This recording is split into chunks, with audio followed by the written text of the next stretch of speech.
It's such a pleasure, first of all, to be here at this wonderful Krea University, and thank you for bringing Rendu Ghatam here.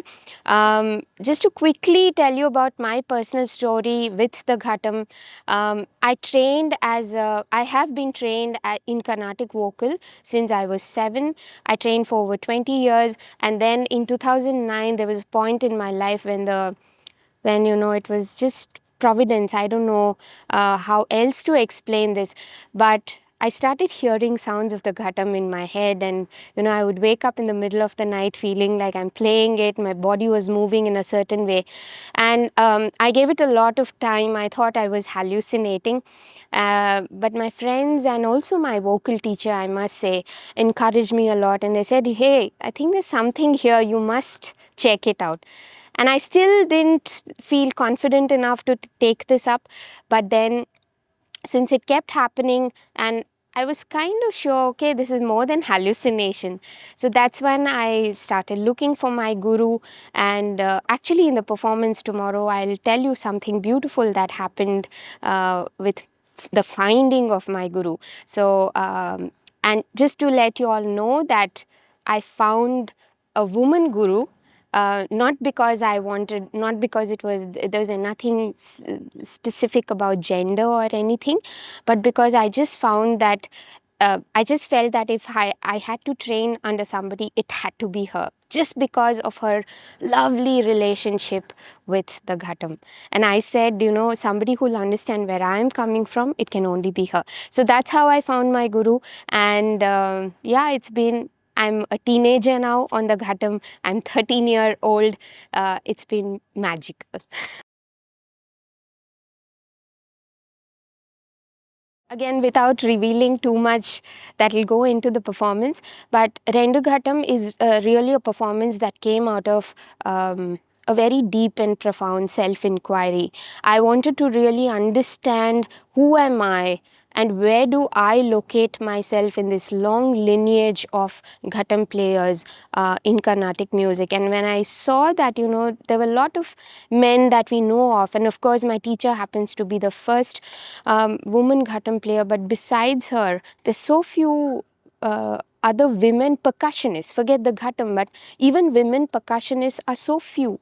And then I saw that, okay, I belong to this lineage of women playing percussion, which is quite, seems like quite a rare thing to happen in classical music.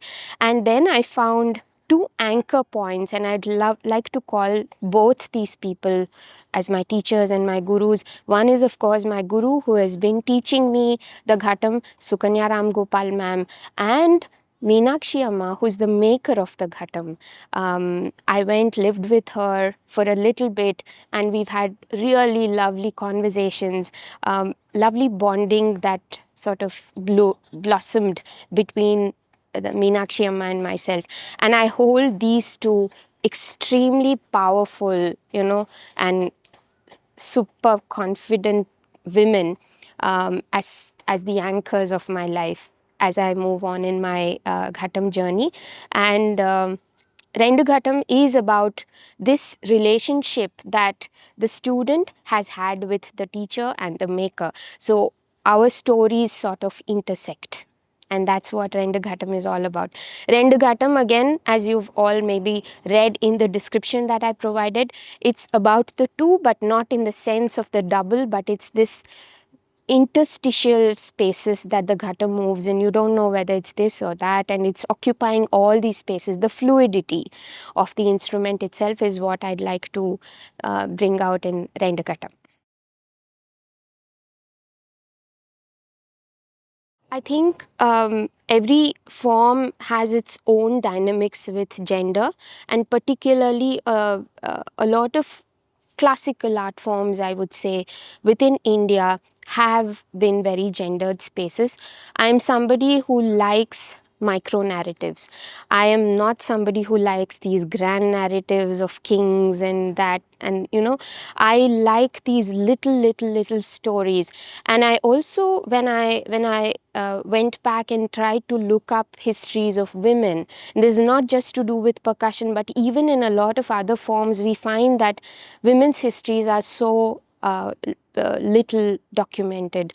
And therefore I think it's important for us to look at women's stories, to look at new methodologies for documenting, for engaging with research in the area of arts with regard to gender, and actually to look at micro narratives, because the stories of women are not the stories that generally would get blown up and become these large pieces and go into textbooks and people are writing lots about it. No, uh, it's also important for women to start talking about their own stories, and those narratives lie in the micro incidents, in their own experiences. Like every art form, I think, provides a different set of experiences to people of different genders, whether it's a queer body, it's a male body, it's a woman's body. Our experiences with the engagement of the arts is very different. And what we normally find is the narratives of how a male body engages with the form. Of course, with Bharatanatyam, it's the reverse. It's how the female body engages with a form, and there's so little narrative about the male bodies. But in broadly, I think in most other cases, it's about it's a lack of women's narratives, and I think it's important for us to talk about these. And yeah, Rendu Ghatam also comes from that space of documenting creatively something that is very micro, something that is just my experience or my teacher's experience. That's about it. Please do come watch Rendu Ghatam. Uh, I'm happy to also tell you that Rendu Ghatam is not a fixed performance. It is a work in progress. I created this a few years ago. It's moved through a little bit of change, but I'm going to go back and work more on it. So I'd love for people to come. I'd love to hear what you think, and your responses to the piece would really help me take this piece further. So please come watch the performance. There might be insights for you that might connect you to something else you've seen, something else that you've read. So please do come, and I look forward to seeing you tomorrow at the Kothari Hall here at Krea University.